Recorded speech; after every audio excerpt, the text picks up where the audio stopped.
भक्तृत्व गोडपणे अमृत ते भरून मन सोबती ओळखणे अक्षर भावाचे अवतरणावतरणी तुम्हाला संपूर्ण करतो श्री गुरूंचे पाय हृदय सुखदायित एवढे भाग्य होय उन्मेष हे नमस्कार आता श्री भगवान पांडुरंग परमात्मा श्री ज्ञानोबराय पिदानम कुरंत सरम ब्रह्म एकनाथ महाराज आदिगुरु श्री शंकराचार्य इत्यादी सर्व संतांच्या अलौकिक हेतुकीय कारण करून अशा कृपेने आपण श्रीमद ज्ञानेश्वरीचा विचार करत आहोत. दोघेही पाहत बसा. श्रीमद ज्ञानेश्वरीचा विचार करत असताना आपण 13व्या अध्यायाच्या विचार करत होतो. त्यामध्ये आतापर्यंत आपण इंद्रिय गोचराहा या पदाचा विचार केला. आता इथून पुढे आपण इच्छा या पदाचा विचार करणार आहोत. पहा पुढे. तरी भूतले आठवे का बोले कानो झाकवे ऐश्यावरी चेतवे जे गावृत्ती. चला ओवी संख्या 22 1 से.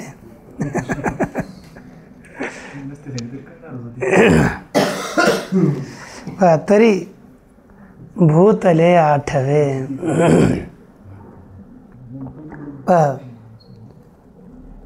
इच्छेचं वर्णन करताना ज्ञानोबराय सांगतात की तरी भूतले आठवे. भूतले म्हणजे मागचं, मागलं, भूतकाळातलं.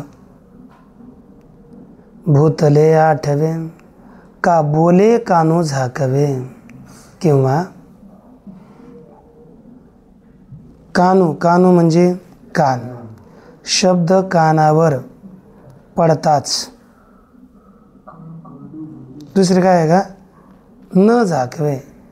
बोले का बोले कानू झाकवे किंवा बोलण्यानं कान झाकतात. कान कोणी आता हे तुम्ही लवकर येता येत नाही कधी. झाकवे. जेव्हा ही वृत्ती प्रकट होते तेव्हा अनुभवल्या पदार्थाच्या आठवणी झाल्यामुळे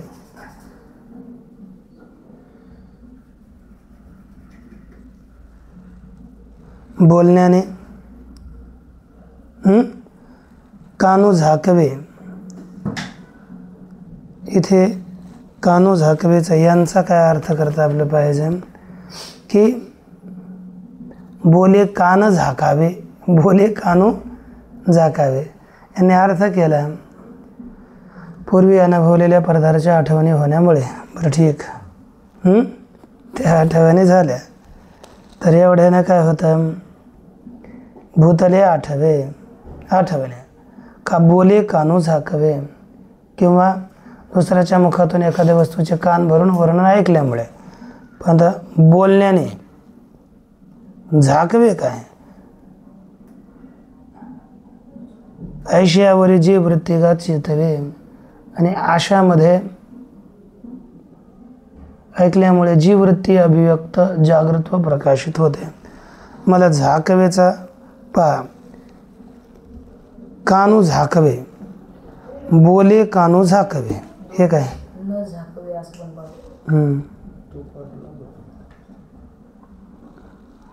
ठीक थांबा. बोलण्याने कानू झाकवे म्हणजे बोलण्याचाच. बोलण्याने कान झाकले जातात म्हणजे बोलणं हे कानामध्ये येतं हे ना. म्हणजे आपण जसं म्हणतो एखादा पडदा आपण वस्त्रावर टाकला, पदार्थावर टाकला तर तो पदार्थ झाकलेला असतो. तसंच बोलणं हेच जणू काय झाकण आहे आणि बोलण्यानं कान युक्त झाले असता. एखाद्याच्या शब्दानं म्हणजे एखाद्याचा शब्द श्रवण झाला असता एवढा अर्थ घ्यायचा. बोले कानू झाकावे म्हणजे एखाद्याच्या बोलण्याने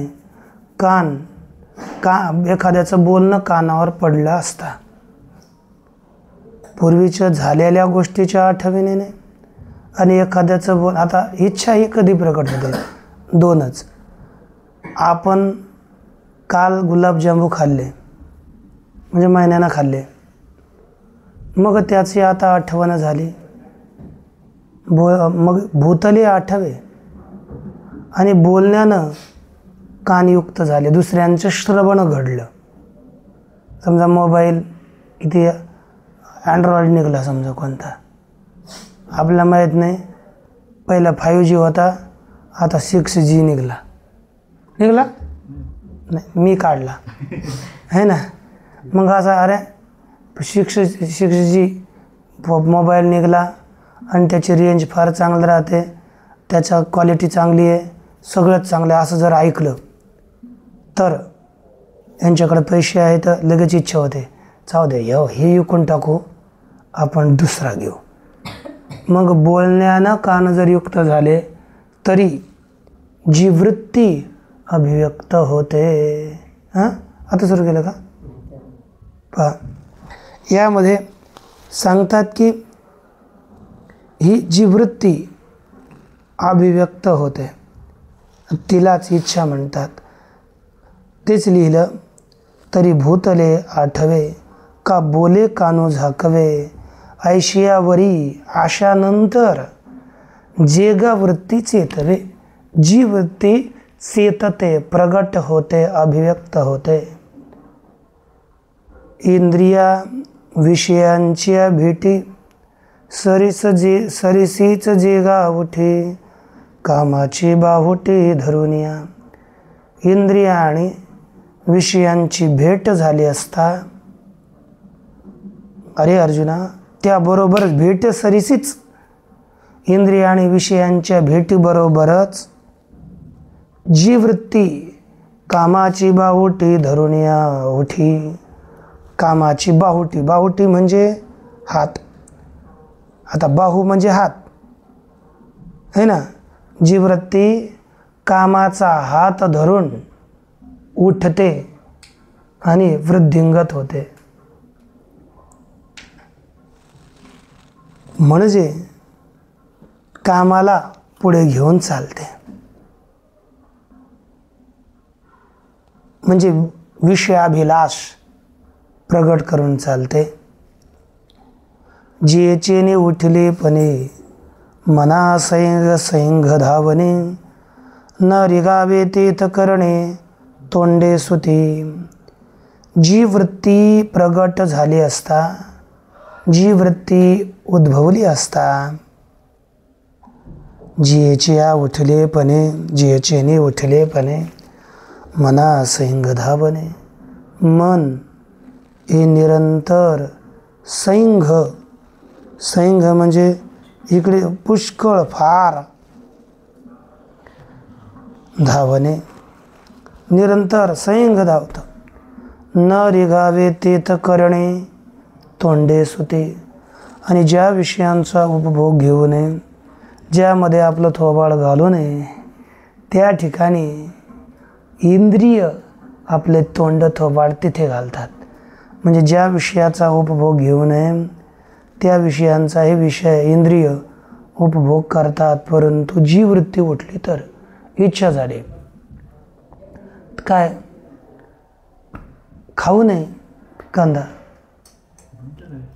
फरसाण खाऊ नये, परंतु अशी वृत्ती उत्पन्न झाली तर तशी वृत्ती उत्पन्न झाल्यानंतर मनुष्य ऐकून सुद्धा, शास्त्र ऐकून सुद्धा खातात की नाही, कित्येक आहे. मग ते ज्याच्यामुळे जिथं न करणं तिथे इंद्रिय आपले तोंड घालतात. आणि जाणून बुजून जोपर्यंत त्या इंद्रियावर निग्रह पूर्ण येत नाही ना, पता नाही, जो विषय आपल्याला नको म्हणतो त्या विषयांकडे इंद्रियांची वृत्ती अधिक ओढ घेते. हे असं आहे, जिथून आपण वारण करू ना तिथे जास्त इंद्रिय धावतात. म्हणून आपण म्हणतो किती सांगावं तर ऐकत नाहीत. काय कारण, इंद्रिय एवढे जबर आहेत. मोठं इंद्रिय आणि प्रमाथिनी हरंती प्रसभम मनः. इंद्रिय हे अतिशय छळ करणारे आहेत, जबरदस्तीने मला तिकडं नेतात आणि खड्ड्यात घालतात. कोणाला वाटतं आपल्याला नरकात जावं, कोणाला वाटतं की पाप करावा, परंतु करतात ना. पर्याय नाही, होतं पाप, करत नाहीत, होतं. मग नंतर मनुष्य जाणून बुजून करायचं ती वार्ता भिन्न आहे, पण तिथून टळलं पाहिजे. हो. आणखी पुढे अंतिम लिहितात, जिय वृत्तीची आवडी बुद्धी होय विडी, विषया जिया गोडी ते गा इच्छा. जिय वृत्तीची आवडी, ज्या वृत्तीच्या आवडीने बुद्धी वेडी होय, बुद्धी वेडी होते. विषया जिया गोडी, आणि जिच्यामुळे विषयाला, ज्या वृत्तीमुळे विषयाची गोडी वाढते, जिला विषयांची गोडी असते, ते अर्जुना इच्छा आहे. पहा, जिच्यामुळे बुद्धी वेडी होते आणि जिला विषयांची गोडी असते ती इच्छा आहे. कोणाला गोडी, कोणत्या वृत्तीला गोडी असते? इच्छेलाच ना. इच्छेलाच विषय चांगले वाटतात, आहे की नाही? कसंही राहणं चांगलं वाटतं, मला वाटतं असं, ती इच्छा आहे, नक्की वास्तव हे. आता द्वेष शब्दाचं व्याख्यान करताना माऊली बोलतात, आणि एवढे कळल्याने इच्छा म्हणजे इच्छेचं स्वरूप संक्षेपानं लक्षात आलं. काय आलं? जी पूर्वीचं स्मरण झाला असता किंवा ऐकलं असता वृत्ती उत्पन्न होते ती इच्छा आहे, हे की नाही? आणि विषय आणि इंद्रियांची भेट झाली असता जी कामाचा हात धरून पुढे पुढे चालते तिला म्हणतात इच्छा.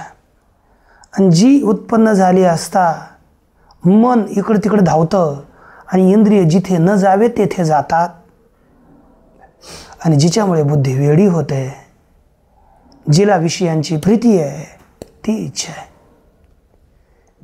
इच्छा संक्षेपाने इच्छेचं स्पष्टीकरण कराल की नाही? म्हणजे असं लक्षात ठेवायचं.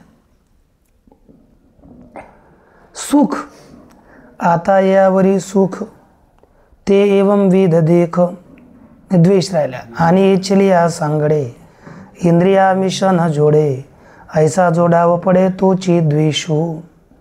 आणि इच्छलिया सांगडे, सांगडे म्हणजे बरोबर असेल, इच्छलिया सांगडे, हा बरोबर. आणि जेव्हा इच्छा केल्याबरोबर इंद्रिया आमिषानं जोडे, इंद्रियांना आमिष म्हणजे विषय, तो विषय प्राप्त होत नाही. मग बरं इच्छा केली, तो विषय प्राप्त झाला नाही, झालं काय? हे काही माणसं मध्ये त्रास देणारे असतात. समजा एखाद्याला नोकरी लागायची होती, लगेच मध्ये गेले, त्याला काय लोक न्यावं लागतं, मी त्याला काय येतं आहे, मी त्याच्याबरोबर शिकत होतो, आहे ना, तुम्ही जाऊ द्या, सोडून द्या, त्याला देऊ नका. चांगला माणूस पहा, लगेच त्यांना कळालं यांनी माझ्या नोकरीमध्ये अडथळा केला. मग इच्छा होती नोकरी लागावी, परंतु तिच्यात अडथळा झाला, मग तो विषय प्राप्त झाला नाही. अशा वेळेस त्यांच्या अंतःकरणात जी वृत्ती उत्पन्न होईल तिलाच म्हणायचं द्वेष.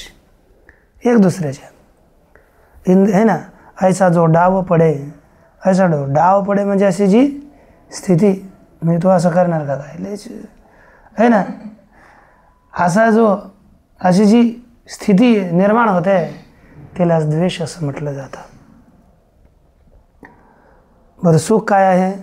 आता यावरी सुख ते एवं, आता यावरी सुख ते एवं भेद देख, जेने केची अशेष विसरे जीव. पहा, आता या पुढे सुख या प्रकारचं आहे असं समज. का? जीव ज्या एकामुळे सगळं विसरून जातो, जे युक्त प्राप्त झालं की. पहा, या संसारात किती कोणी लाथा मारल्या, दगड मारले, काही केलं, पण नंतर एकदा सुख प्राप्त झालं ना, नंतर मग तुम्हाला लगेच हार घेऊन आले, काही नाही आमच्याकडून चुकलं, पहिले किती केलं, ते एवढ्यामुळे मागचं सगळं विसरून जातो. जाऊ द्या, आहे की नाही, आपलंच. म्हणजे एका सुख प्राप्त झालं, परत संसारात एवढं सुख दुःख प्राप्त होतं. पत्नीचं दुःख आहे, पुत्राचं दुःख आहे, सगळं दुःखच दुःख आहे, पण एवढं सगळं विसरून तिथंच का राहतो? एक विषय सुख, एक सुख प्राप्त होतं म्हणून एवढे सगळे झंझट घेऊन बसला. किती किती मनुष्य लाचार होऊन राहतो, सुखासाठी नाही, दुःखासाठीच. अरे विषय सुखासाठी, केवळ सुख नको म्हणू, है ना. पण मनुष्य लाचार झाली केवळ या विषयांकरिता. ती साधकांना लाचारी भगवंताने तर देऊ नये आणि ती साधकाच्या मनात येऊ नये, कारण की हे फार भयानक स्थिती राहते. बरं, आणि मग काय करतो, मनावाचे काय, जे आपुली नवाहे ते स्मृतीची त्राये मोडीत जे. मनावाचे काय, मनाने, वाचेने, कायेने. जे आपली आन आपली वाये आन. आता आपली आन वाहे बी असेल बा, शपथ घालतो, स्वतःची शपथ घालतो. आणि वाहे, वाहे म्हणजे वाहे, वाहतो, आपली शपथ घेतो. आणि देहस्मृतीची त्राये मोडीत हे जे, व जे सुख देहाच्या स्मरणाचं आहे ना, देहाच्या स्मरणाचा आधार मोडवतं. सुख झालं की देहाचंही स्मरण राहत नाही, कशीच भान राहत नाही. त्यावेळेस राहतं का, म्हणजे देहस्मृतीची ठिकाण, आश्रय जे मोडीत येतं. म्हणजे आपलं काय करतं, शरीरा वाणी यांनाच आपलं शपथ घालतं, स्वतःच शपथ वाहतं, म्हणजे देहाच्या आठवणीचे बळ नाश करत येतात. म्हणजे देहाचं आठवण होत नाही. मग आता देह क्षणभंगूर आहे, जाणार आहे, नष्ट होणार आहे. पण आपण आता भगवंताचं स्मरण करून, भगवत भक्तीची प्राप्ती करून भगवंताला प्राप्त झालं पाहिजे. काहीच आठवत नाही का, या विषय सुखामुळे देहस्मृतीचा आधार, आश्रयच मोडून टाकता. जयाचे निजालेपणे पांगुळा होई जे प्राणी, सात्विकासी दुने वरीही लाभ. जयाचे निजालेपणे, ज्या सुखाची उत्पत्ती झाली असता प्राणे पांगुळा होई जे. मनुष्य हा पांगळा होतो, क्रियारहित होऊन जातो, है की नाही. सुख प्राप्त झालं तर प्राण पांगळा होतो, म्हणजे क्रियारहित होतो. आणि सात्विक वृत्ती पुरीपेक्षा दुपटीवर चढते, है की नाही. मग अधिकाधिक सात्विकतेचं क्रिया करू लागतो आणि मग त्याच्यातून सुखच प्राप्त करू इच्छितो. का आघव्याची इंद्रिय वृत्ती हृदयाची या एकांते थापटून सुषुप्ती आणि जे का, किंवा संपूर्णच इंद्रिय वृत्तीनं हृदयाच्या एक स्थानामध्ये थापटून झोपेला प्राप्त करवतो. म्हणजे झोपतो, निद्रावस्थेत गाढ झोपतो, सुख आहे ना तिथे. मग सगळ्या महात्मा एखादा इंद्रियांना वारंवार झोपेत घेऊन येतो, है ना. मग झोपा काढतो, म्हणजेच सुख एक सुख आहे ते नाही, त्यांचे साथी. बरं, मग झोपा काढतो, आहे की नाही. आता पाहत दुःखम, दुसरं काय पद आहे, दुःख. आणि ऐसी हे अवस्था किंबहुना सोय, जीव आत्मयाची लाहे तीत जे होय तया नाम सो. फार काय सांगावं, सोय. फार सांगण्यानं काय मिळणार, काय लाभ, आहे की नाही. सोय म्हणजे आश्रय, आत्मयाची लाहे. जेव्हा जीव आत्म्याचा आश्रय प्राप्त करतो, आत्मआश्रय प्राप्त करतो, ते तर जे होय तया नाम सुख. आत्म्याचा आश्रय केल्यावर जे होतं त्याला म्हणतात सुख. विषयांतही होतं, सगळ्यात होतं, पण सगळ्यात मुख्य म्हणजे आत्म्याचा आश्रय केल्यानंतर जे होतं त्याला म्हणतात सुख. आणि ऐसी ही अवस्था न जोडता पार्था, जे जिजे तेची सर्वथा दुःख जाण. आणि ऐसी अवस्था हे पार्था, अशी अवस्था प्राप्त न झाली असता जे जीणं आहे, जे जगणं आहे, जी म्हणजे वाचणे, जगणं, तेची सर्वथा दुःख जाणं, त्यालाच सर्व प्रकारे दुःख समज. म्हणजे ही अवस्था सुटून जे जगणं तिला म्हणतात दुःख.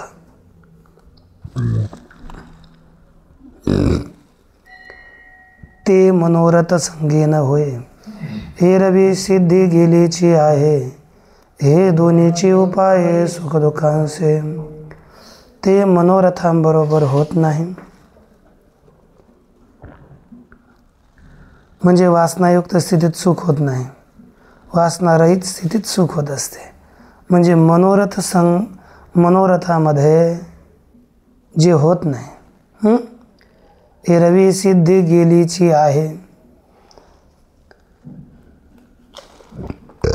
नाहीतर ते सिद्धीला प्राप्त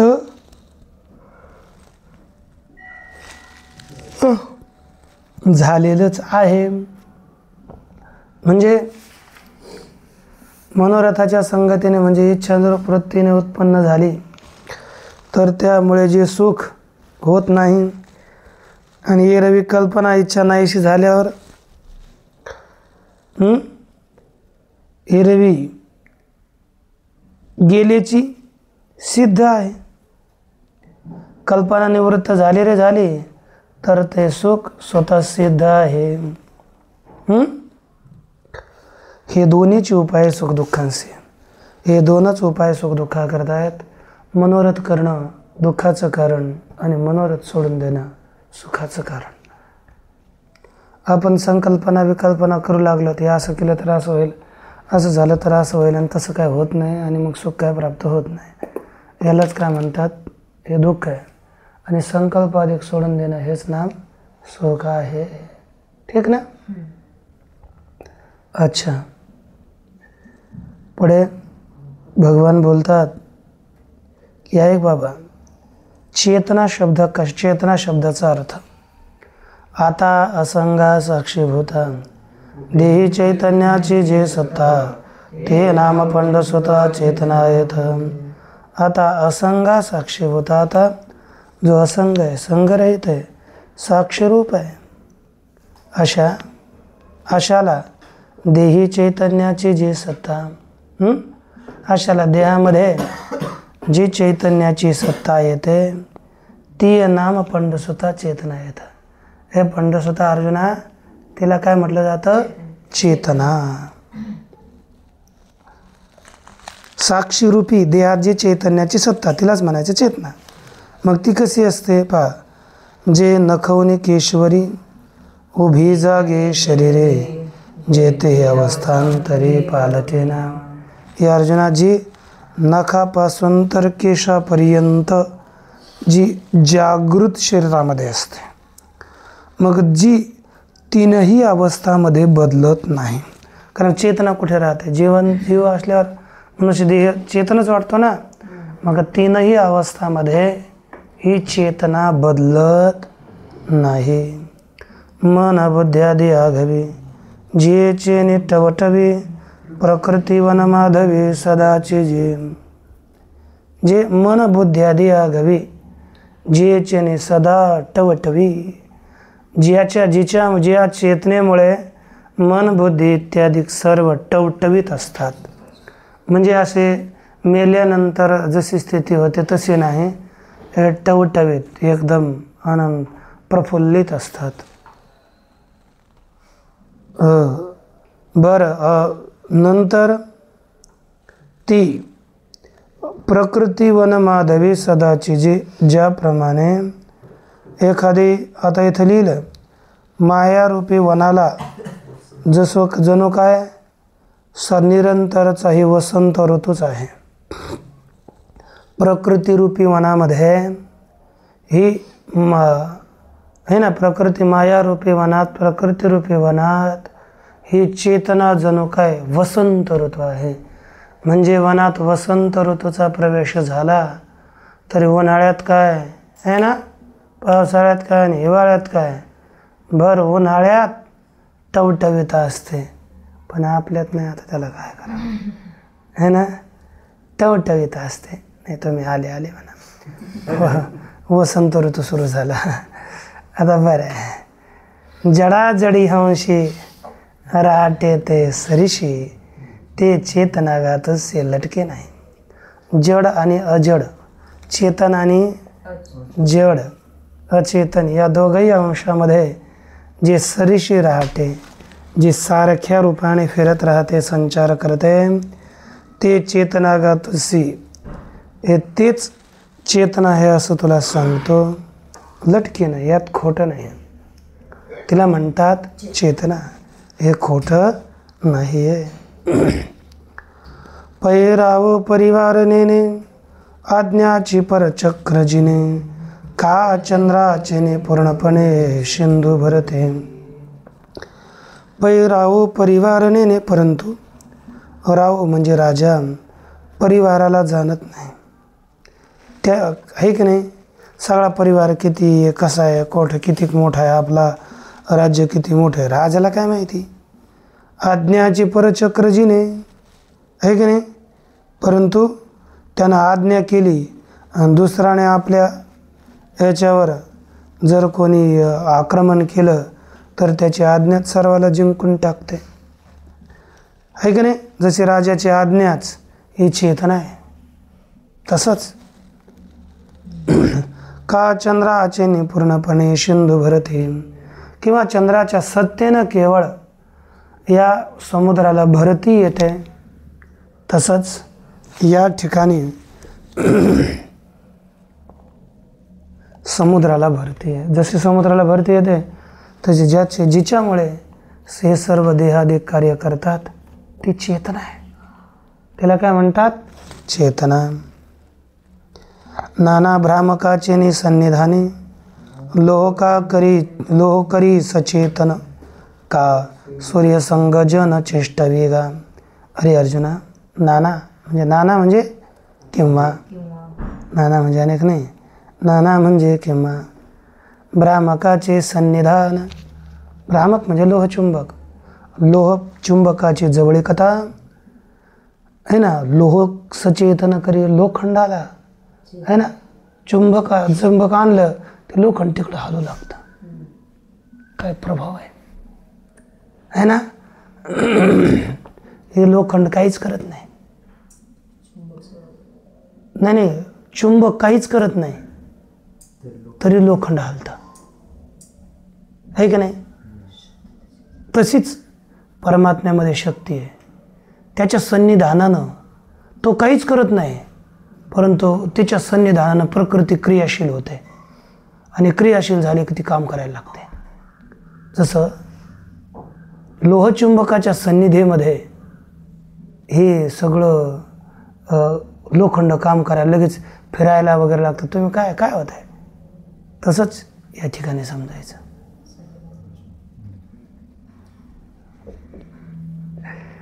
पहा, भ्रामकाचे सन्निधान लोहकरी सचेतन, का सूर्य संग जन चेष्टे वेगा. पर सूर्य कोणाकडून व्यापार करवित नाही है ना, पण लोक आपला व्यापार उठतात आणि काम करायला लागतात. तसंच परमात्म्याच्या सन्निधानामध्ये ही सगळी सृष्टी माया करते आणि ती करते कोणावर, त्याच्यावरच. कारण तो व्यापक आहे ना, वेगळं करत नाही, त्याच्यावरच. आगा मुख मिळवीन पिलियाचे भूषण, करी निरीक्षण कुर्मी जीवी. अरे सांगावं का, पा ती कुर्मीचे पिलं थानानं पित नाहीत, परंतु मुख मिळवीन म्हणजे तोंड लावल्या वाचून स्तनास तोंड लावलं जात नाही, तरी पण केवळ पाहिल्यानं ती कुर्मी निरीक्षण करून त्याचं पोषण करते. त्याप्रमाणे या ठिकाणी परमात्म्याची सत्ता चेतना ही काम करते. पार्थातया परी आत्मसंगती ये शरीरी, सजीवत्वाचा करी उपयोग जडा. हे अर्जुना, त्याप्रमाणे आत्म्याच्या संगतीने या शरीरामध्ये, आत्म्याची संगती या शरीरामध्ये सजीवत्वाचा जडा उपयोग करी. है ना, जडामध्ये सजीवत्वाचा उपयोग करते म्हणजे सजीवत्व आणते. आणि मग हिलाच काय म्हणतात, जी सजीवत्व आणते मग ती येते चेतना. मनिपे पै अर्जुना आता धृती विवंचना भेदवैके. म्हणून अर्जुना, हिला चेतना म्हणतात. आता इथून पुढे तू, धृती शब्द आहे, तिचा विचार आणि तिचा भेदपूर्वक श्रवण कर. असं म्हटल्यानंतर धृती काय आहे तिचं वर्णन करतात. तरी तत्वा परस्परे उघड जाती स्वभाव वैरे नोहे पृथ्वी ते निरे न नाशिजे. पहा, किंवा तत्वामध्ये परस्पर उघड जातीतः स्वभावतः वैर आहे की नाही. पृथ्वी नोहे पृथ्वी ते निरे, पृथ्वी आणि पाण्याचं वैर आहे की नाही. तरी पण पृथ्वीचं वैर नाही का, आहे ना. न नाशिजे निरे पृथ्वी ते न नाशिजे.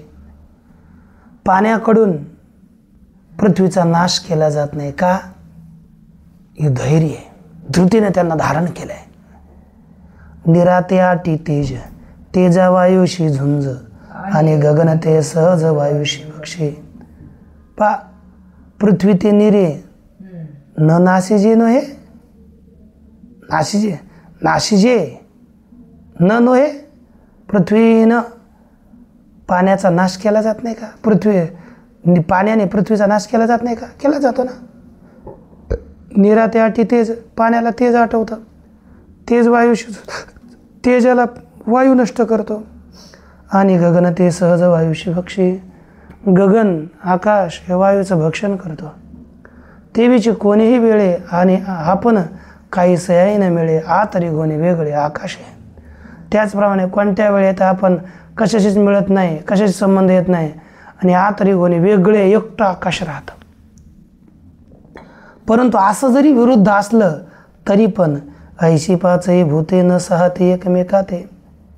अशा प्रकारे पाचही भूते एक दुसऱ्याला सहन करत नाहीत, है ना. किती पार्ट्यात एक दुसऱ्याचं जमत नाही, तरी पण इंडिगत बंधन झालं, है ना. कशा करता, दुसऱ्याला हरवण्याकरता. बळच बरं का ते. जे आपण काही सयाही न मिळे आता रिगोने वेगळे आकाश आहे. हे आकाश आत प्रवेश करून राहतं. ऐसी ही पानसी ही भूते न सहाते एकमेकाते की तीही ऐक्याते देहा येते.